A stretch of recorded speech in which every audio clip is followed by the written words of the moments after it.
If you could please give me your name and where you're from. My name is Kevin, and I'm from Highlands Ranch, Colorado, close to Denver, Colorado. And I've lived here now about 20 years, and I've worked for Charles Schwab for 20 years. I've recently retired.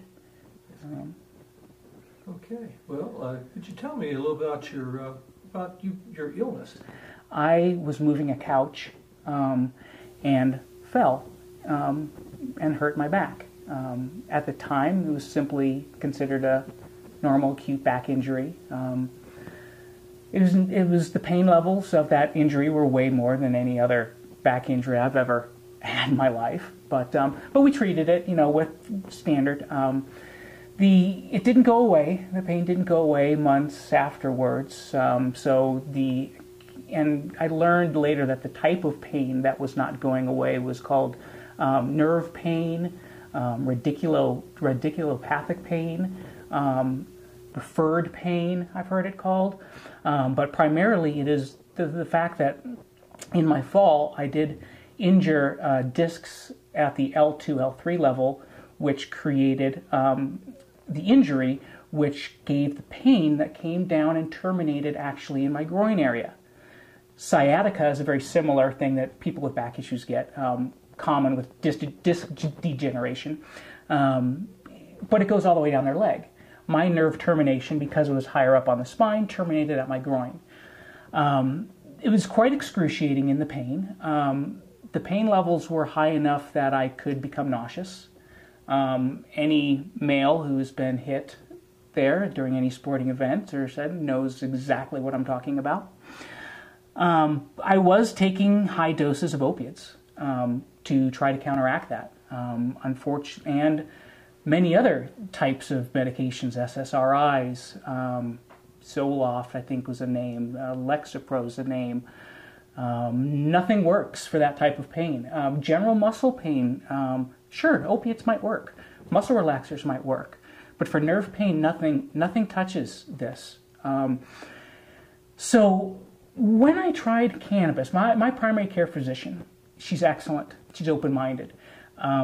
She knew of my interest, and I was very scared to ask her, and I was willing to sever our relationship if that was the state of medical advice here in Colorado. In order to go with cannabis? In order to go with cannabis. I mean, I had made a decision that I could not remain on these dosages of opiates, which for me was oxycodone. I did not take OxyContin, time release. Well, tell me, what kind of problems were you having on the pharmaceuticals?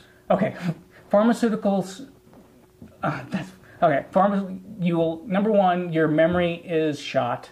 You cannot acquire. That is with the benzodiazepine. That would be with the muscle relaxers. So you have trouble building memories. You have trouble retaining memories. The sleepiness, the drowsiness, the inability to focus. Wait a minute. Your job, though, you were dealing with finances. I was a financial professional in risk management. I dealt with monitoring the risk of a huge corporation. So yes, I was concerned about my own personal ability to properly function in my job. I'm a very Boy Scouty person, and I wanted to make sure I followed the rules correctly. And to be honest with you, I was worried that what if I wasn't? And I wanted to make sure I was of sound mind for every decision I made, because there were some legal changes that occurred that made me individually at risk to arbitration if I was a rogue supervisor. But of course I'm not. So I asked the doctor, and I told her the side effects, and we had both discussed the side effects, and we've talked about proper dosing and how to dose and what time to try different dosing, and we really did a lot of experimenting, and I love my doctor. So I asked her, I said, this isn't working for this type of pain. I've read some articles. I want to try this. Are you okay with this? And she said, yes. And she said, she said, this has been legalized by the state of Colorado, and it is now a tool in my toolbox. And I was a little bit shocked. I honest to God was shocked. And she did describe to me that her practice does not yet allow her to be the doctor to sign off on the red card, as we call them here. But she encouraged me to do so. So I did seek out a pot doc, a marijuana doctor. The first doctor, I will say, at the early days of this industry was not the greatest. I will say I currently use Dr. Shackelford, and he pointed me in the right direction. He introduced proper dosing to me. He introduced cannabidiol is how I like to pronounce it. I think it's cannabidiol.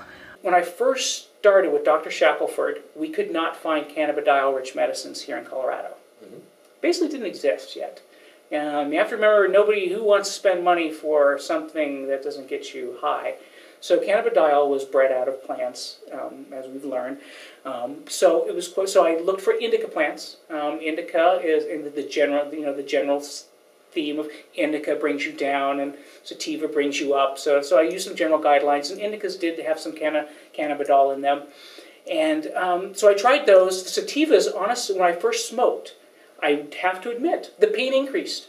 My nociception or appropriation of the sense of being able to sense the pain was greater. And I went, oh my God, this whole medical marijuana thing is bunk. This is horrible.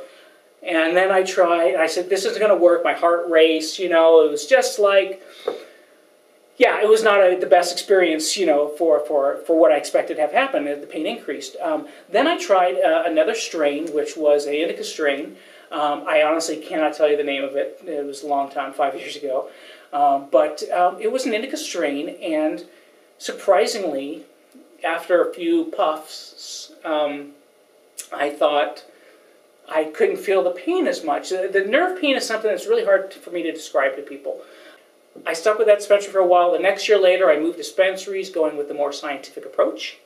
They had more strains available, more indica-type strains for me to try, and including hybrids. The bud tenders told me to try hybrids too, because they told me, don't believe the stereotype that cannabidiol and CBD is only in indicas. It's also dominant in actually one of their sativa strains they had developed at the time. Phenom Kush, I believe, or Phenom Fem was the name of that strain. Now that one actually had a lot of cannabidiol, and that one was the magic. That was a magic medicine that worked smoking.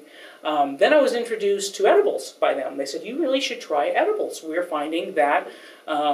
Now, this is at a local dispensary? This is a local dispensary. At the time, it was a Patient's Choice, if I'm allowed to say name. Patient's Choice was the dispensary time. Great group of guys there.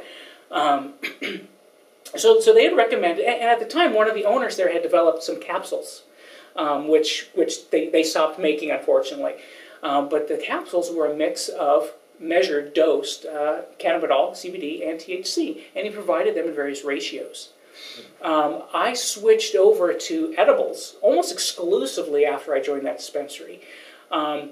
Smoking might have helped for at night, and maybe it helped sleep and unwind and some things like that, but it was truly the edibles, and it was truly the CBD strains that were giving me that effect. Right now, I think it's a 1-to-1 ratio. I'm still experimenting with oils and some other edible forms right now. I'm investigating this, but I know it works, and I know there's an exact right strain that's going to work every time. But tell me though, is it effective? Is it helping you? Is it effective? Yes. I mean, that's the thing. I mean, is it effective? I couldn't lie. I mean, that's what turned my passion into this is because I come from a family that wouldn't even take an aspirin, okay, for pain. So the fact, and pharmaceuticals were a lie to me. They failed me. And then when this happened, and you're like, holy, this works. This isn't supposed to work. The government tells me this isn't supposed to work. Oh, but you have a patent on it. Again, I will get off my soapbox. But, yeah, but it absolutely works for neuropathic pain and nerve pain. And I know this from the disc. I hope it can help people with other types of nerve pain because a lot of people have this, and they don't know how to treat it. Sciatica is the number one. I'm an advocate hardcore now that this truth needs to get out, and that's really why I wanted to sit down to this interview with you is the truth. And I'm just I want everyone to know I'm just a regular old Joe, like anybody, who happened to have an injury and happened to try the regular pharmaceutical route. And it was, I'll give it 75% effectiveness. However, it had side effects, so that drops my real score of effectiveness down to like only 25%. And since it absolutely didn't even treat one component of my pain, the nerve pain, I have to say it was a failure. So finding cannabis-based medicine was like a godsend to me. Sounds great. I think that's a great interview. I hope we got some good stuff there. I hope you edited it to get something good out of that. That's good. You can tell my passion. So, and again, it's just because it's true.